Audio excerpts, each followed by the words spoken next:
C'est une belle région du nord de l'Italie, mais elle cache une contamination à grande échelle. Depuis 4 ans, la vie de ses habitants a été bouleversée, comme celle de Laura Facciolo et de ses 3 enfants. Adesso alla rotonda, vi ricordate, dobbiamo andare dritti.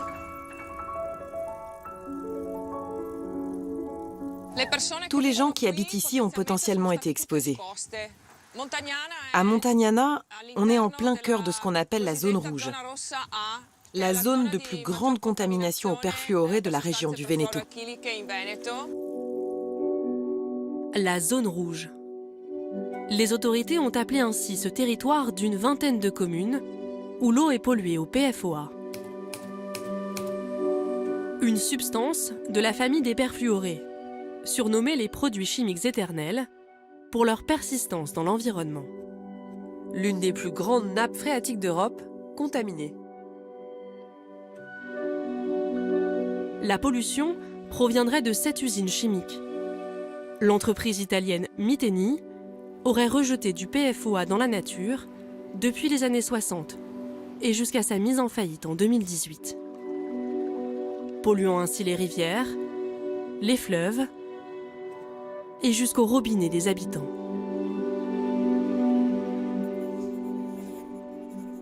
Avec quelles conséquences sur leur santé?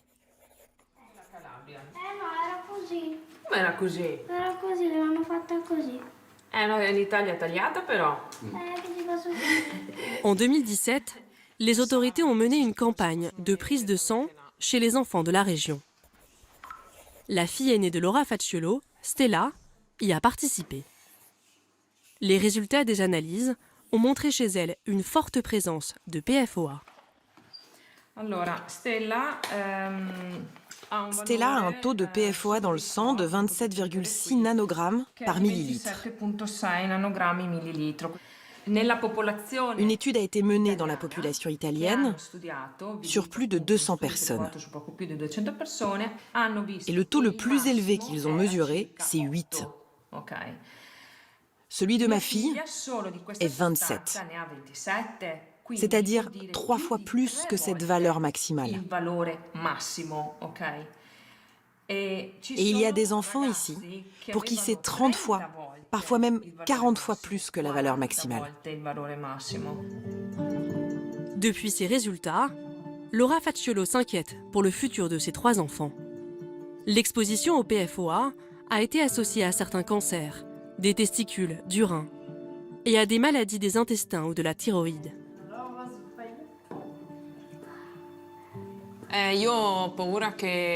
J'ai peur qu'ils développent des problèmes de santé dans le futur.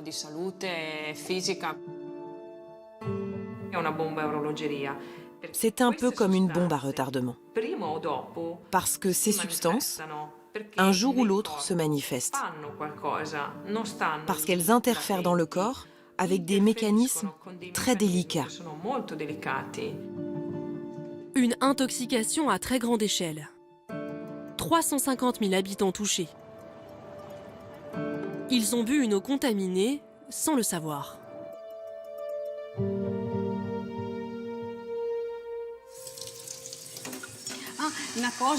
Ce qui est incroyable, c'est que l'eau a toujours été transparente, belle. Les perfluorés, c'est le poison parfait. Ils sont inodores, ils n'ont aucun goût.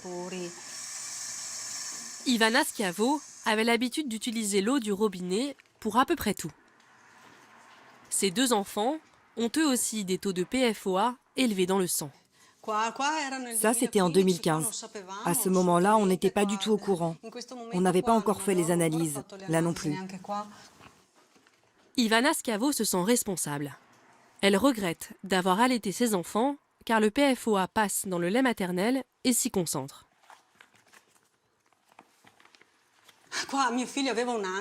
Là, mon fils a 1 an environ.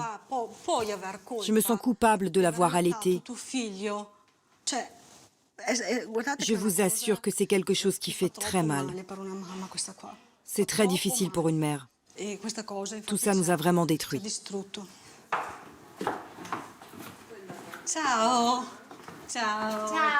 Alors, avec d'autres mères de la région, Elle a monté un collectif.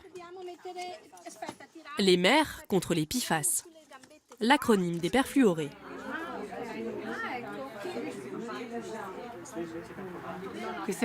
Sur ces t-shirts, on a affiché les taux de PFOA dans le sang de nos enfants.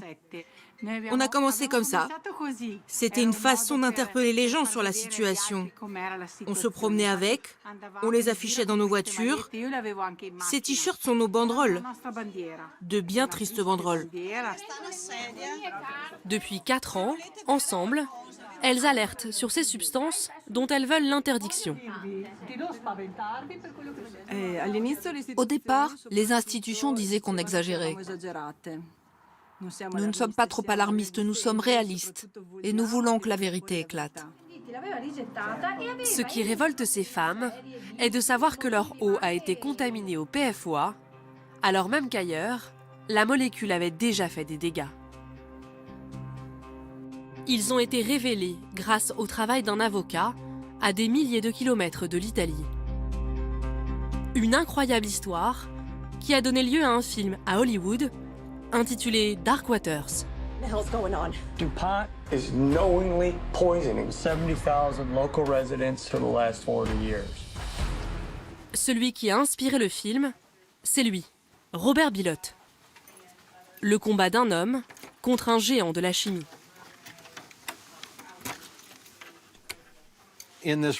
Dans cette pièce, j'ai réuni les documents les plus importants de cette affaire. Les pièces clés d'un scandale sanitaire. Il y a des études de toxicité sur les animaux, sur les humains, des résultats d'analyse d'eau, de sol, d'air, des documents internes à l'entreprise qui montrent ce qu'elle savait sur la substance chimique. Et il y a combien de documents ?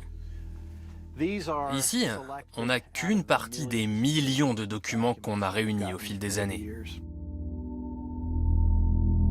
Tout a commencé en 1998, lorsqu'un fermier le contacte.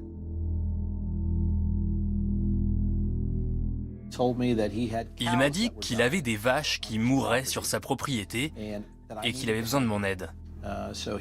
Il est venu me voir avec sa femme et est arrivé avec des cartons de cassettes vidéo. À partir de 1995, il avait commencé à filmer ses animaux. Là, c'est un veau. Il est comme l'autre là-bas.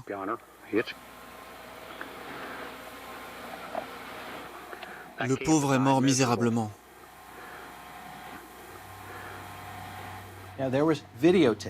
Les vidéos montrent ces animaux avec leurs dents noires, perdant du poids, la peau sur les os.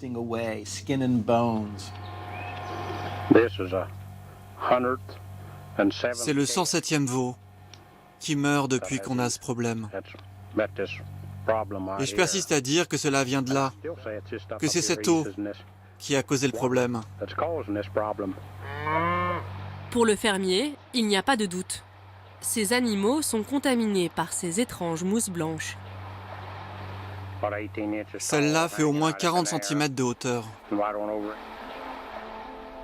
Son terrain est situé à côté d'une décharge d'une grande usine de produits chimiques, celle de l'entreprise DuPont de Nemours. Robert Bilott suit cette piste. Donc nous avons lancé un procès contre DuPont pour pouvoir accéder à leurs documents internes.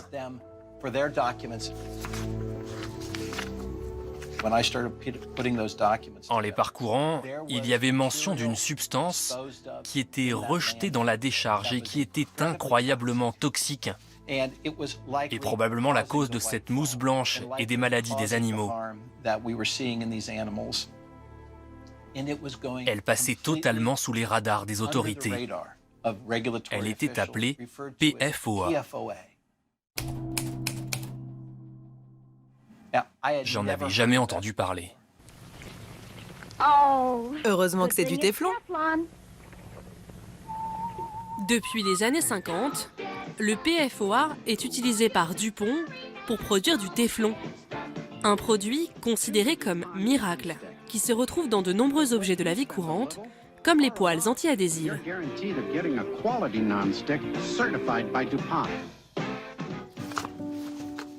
Robert Bilott est stupéfait par ce qu'il découvre dans les documents internes de l'entreprise qu'il s'est procurés. Depuis des décennies, en secret, Dupont mène des études sur la dangerosité du PFOA. Et leurs résultats sont inquiétants, mais la firme les garde confidentiels.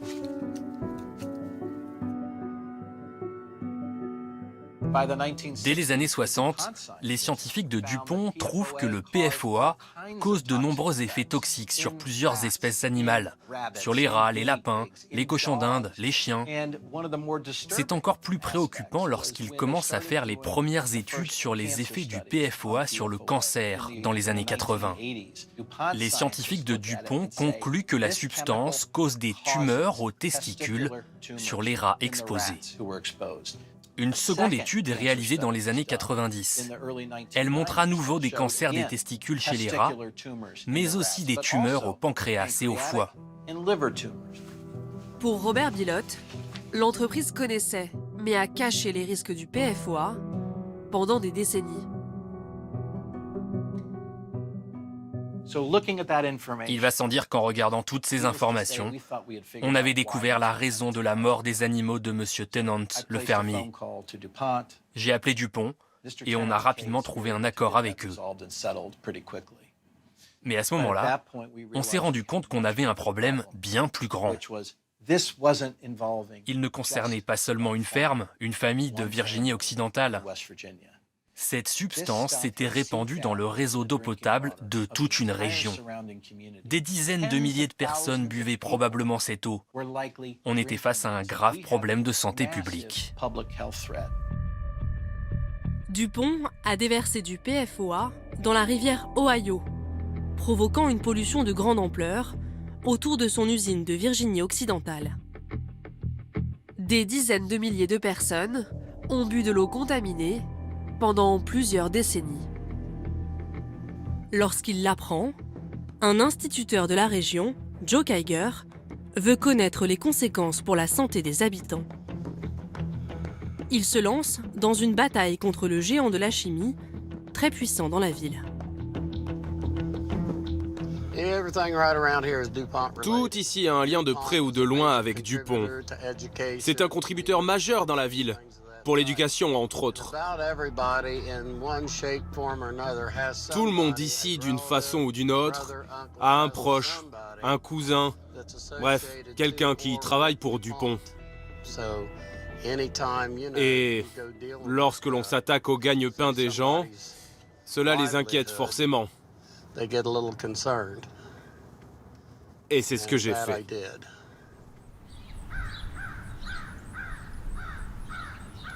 Joe Kiger commence par mobiliser les riverains.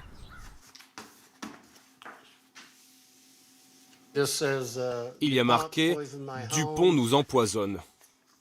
Il est persuadé qu'il tient là l'explication aux problèmes de santé de certains habitants. Ce qui m'a poussé à continuer, c'est que les dents de certains enfants devenaient noires. Ni leurs parents ni les médecins ne comprenaient pourquoi. Les chiens, les gens développaient des tumeurs.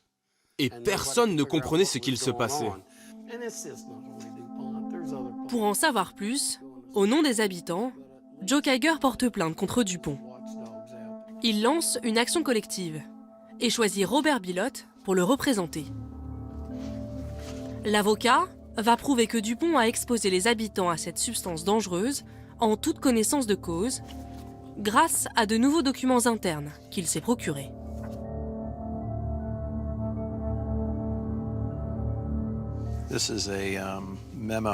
Ça, c'est le compte-rendu d'une réunion qui a eu lieu au siège de Dupont en 1984, juste après qu'ils aient trouvé le polluant dans l'eau potable et où ils se demandent s'ils doivent arrêter ou continuer de l'utiliser. Et qu'est-ce qu'ils ont décidé ?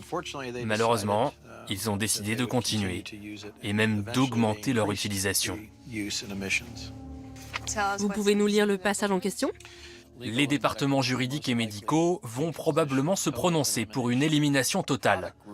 Le département commercial, lui, va affirmer que l'entreprise ne peut pas s'en passer. En 2004, après plusieurs années de bataille juridique, Dupont propose aux habitants un accord, avec à la clé 70 millions de dollars. Mais ce n'est pas de l'argent qu'ils veulent. On n'allait pas laisser Dupont s'en sortir si facilement. Il s'était dit, on va trouver un accord. Allez, on passe à autre chose. Et on met tout ça sous le tapis. Tout sera oublié.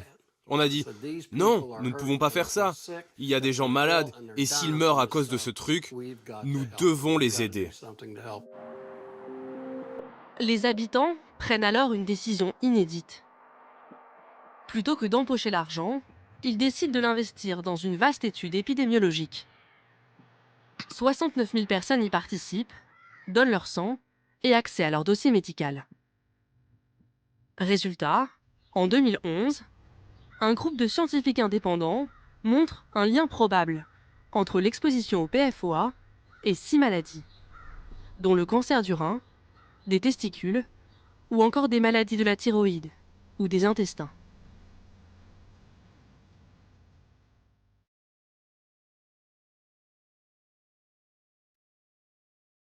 Après les résultats de cette étude, dans la région, des milliers de malades atteints de ces pathologies ont porté plainte contre Dupont.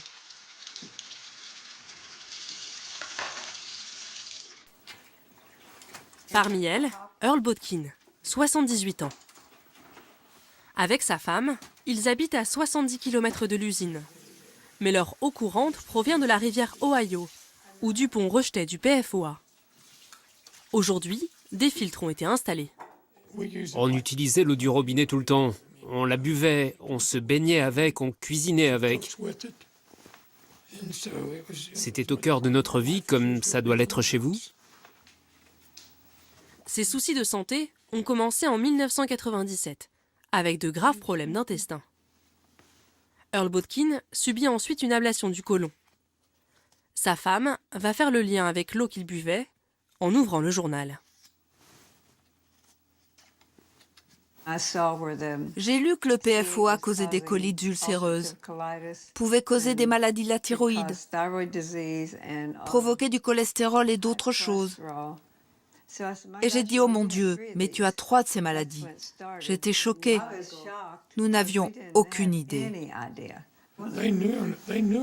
Ils savaient que cela contaminait des gens, mais ils s'en fichaient. Tout ce qui comptait pour eux, c'était l'argent qu'ils faisaient avec le téflon. Earl Botkin a été indemnisé en 2017.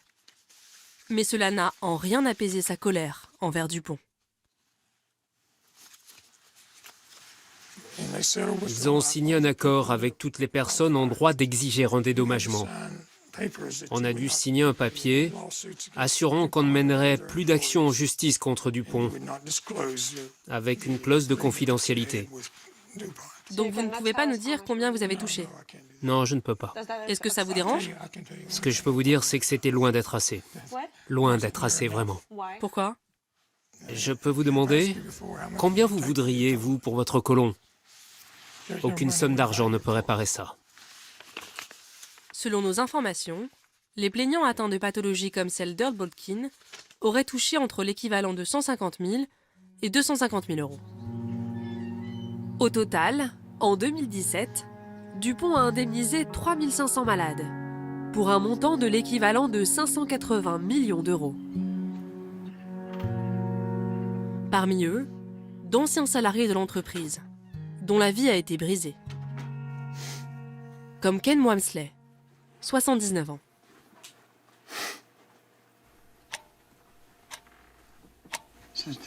Ça, c'est un cadeau que j'ai reçu de Dupont pour mes 25 ans de service à l'usine. J'adorais Dupont, j'y ai travaillé 40 ans. Il s'estime miraculé. Un des derniers rescapés du temps où l'usine produisait du PFOA. Ça, c'était mon meilleur ami au travail. Il est mort désormais. Plein de gens là-bas ont eu d'étranges leucémies, des maladies rares de sang. À l'approche de la retraite, ils ont commencé à mourir.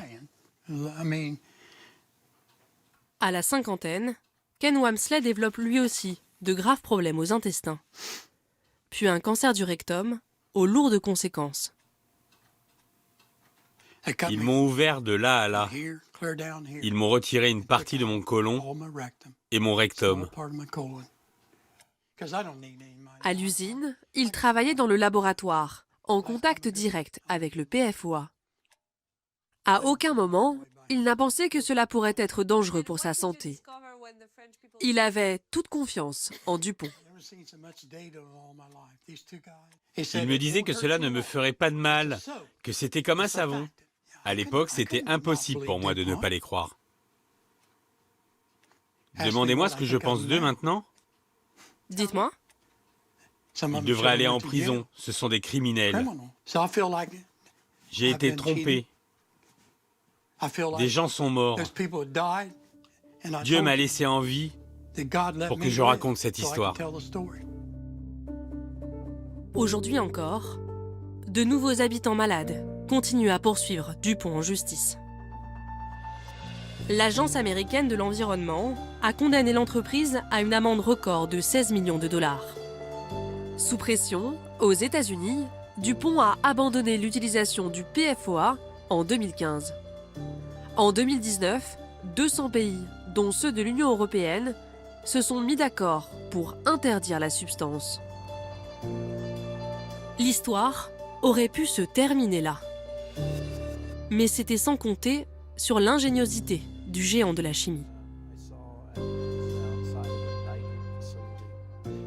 Lorsque Dupont a annoncé qu'ils allaient arrêter de produire du PFOA, ils l'ont remplacé par une nouvelle substance chimique sans danger. Ils l'ont appelée GenX. L'eau potable à Wilmington, en Caroline du Nord, est testée à la recherche d'une substance toxique appelée GenX. Comme un air de déjà-vu. En 2015, Dupont a cédé sa branche chimie à une nouvelle entité baptisée Chemours.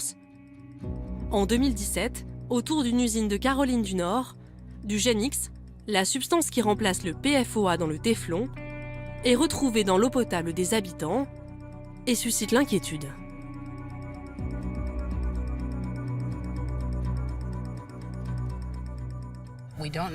On ne sait pas exactement ce que font ces produits à nos corps. On découvre cet énorme problème qui est totalement hors de contrôle. Le scénario se répète. Cette nouvelle substance, le GenX, serait également plus nocive que prévu. L'espoir avec le GenX était au départ qu'il soit moins persistant et moins toxique. Mais les premières études sur le cancer ont été réalisées et elles ont montré que le GenX provoquait exactement les mêmes tumeurs que le PFOA sur les rats, au foie, aux testicules et au pancréas. Malheureusement, l'industriel a avancé les mêmes arguments que ceux qu'on avait entendus sur le PFOA. Il n'y a pas encore assez de preuves pour qu'il faille réguler. Mais à cause de l'histoire passée du PFOA, du temps que cela nous a pris pour l'interdire, cette fois-ci, les scientifiques et les autorités sont un peu moins patients. Ils insistent pour que des mesures soient prises immédiatement concernant le GenX. Utilisé lui aussi à travers le monde, le GenX inquiète au-delà des États-Unis. En 2019, l'Agence européenne des produits chimiques l'a classé dans la liste des substances extrêmement préoccupantes. Chemours a attaqué cette décision en justice. L'entreprise considère qu'elle n'est pas fondée sur des bases scientifiques solides. Le 23 février dernier, la Cour européenne a rendu sa décision et débouté l'industriel. Pour la pollution au PFOA, en Virginie occidentale, Chemours nous a répondu qu'elle concernait une période antérieure à la création de l'entreprise. De son côté, l'actuelle société Dupont nous a déclaré n'avoir été créée qu'en 2019, ne pas produire de PFOA et assumer les responsabilités liées au passé de l'entreprise en continuant à travailler avec les autorités pour remplir leurs obligations. Mais désormais, c'est toute la famille des perfluorés qui est visée par certaines autorités.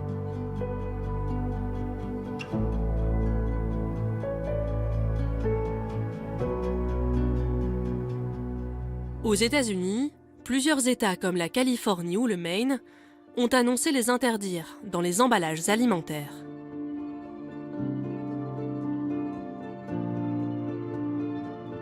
En Europe, seul le Danemark a pris la même décision. En juillet dernier, 5 pays européens ont proposé des restrictions sur l'ensemble des perfluorés.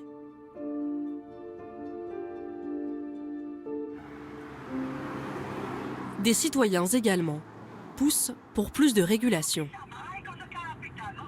C'est le cas en Italie du Nord, avec Ivana Schiavo et le collectif des mères contre les perfluorés. Automne dernier, elles vivent un moment important, l'ouverture du procès contre l'usine chimique qui a pollué leur région. On s'attaque à des colosses, à des multinationales. Nous sommes des mères contre des multinationales. David contre Goliath en quelque sorte. La bataille est dure, très dure. Mais on doit ça à nos enfants et à notre territoire.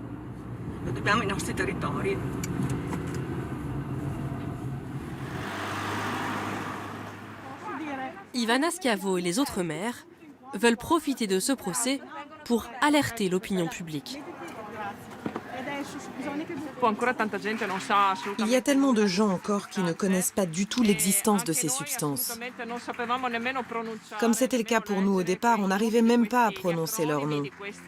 Mais maintenant, on espère que l'opinion publique va être de plus en plus consciente des dangers qu'elle représente. Pas seulement dans notre territoire, mais dans le monde entier. Le collectif des mères contre les perfluorés, mais aussi le ministère de la Santé italien, celui de l'Environnement et des associations se sont constitués partie civile. Une dizaine d'anciens dirigeants de l'usine comparaissent pour désastre environnemental et empoisonnement des eaux. Pour l'avocat de l'un d'entre eux, Miteni ne peut pas être considéré comme seul responsable de la pollution dans la région. Les autres n'ont pas répondu à nos sollicitations. Les audiences du procès devraient durer plusieurs mois. Pour la première fois, les perfluorés sont sur le banc des accusés en Europe. Si vous voulez voir l'intégralité de notre émission, n'hésitez pas, cliquez ici pour notre dernière vidéo, c'est là. Et puis si vous aimez vraiment Envoyé spécial, vous pouvez vous abonner, c'est juste ici. Pour plus de contenu encore, allez sur nos réseaux sociaux, X, Instagram ou TikTok. On vous attend.